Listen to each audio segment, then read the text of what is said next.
Paper कसा गेला तर फार भीषण होतं हे सगळं, की हे सगळं पचवून समोर जायचं होतं. पेपर कसा सोडवला आणि त्या 3 तासाचा तर कसा वेळ गेला? म्हणजे हा माझा पहिलाच पेपर होता ज्यावेळेस माझे वडील माझ्यासोबत नव्हते आणि हे 3 तास म्हणजे आधी तर माझी मानसिकताच नव्हती. आम्हाला जसं पेपरचं सोडलं तर आम्हाला प्रत्येकदा त्यांची आठवण येते, प्रत्येक क्षणाला त्यांची आठवण येते.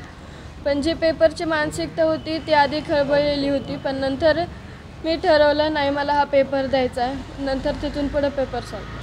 पण 2 महिन्याच्या या कठीण काळानंतर ज्यावेळी तू पहिल्यांदा पेपर हातात घेतलास त्यावेळेस खरं तर असं म्हणतो आपण की अभ्यासाच्या काळात आपली मानसिक स्थिती चांगली राहिली पाहिजे, ती राहणं शक्य नव्हतं जे काय घडलं ते. त्यातून तू स्वतःला कसं उभा केलंस बरं?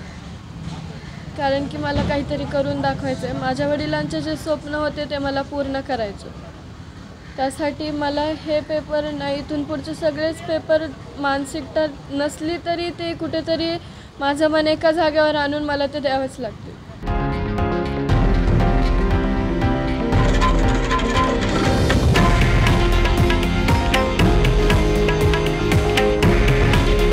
हे आहे देशातील नंबर 1 न्यूज नेटवर्क आणि आपण पाहत आहात TV9 मराठी.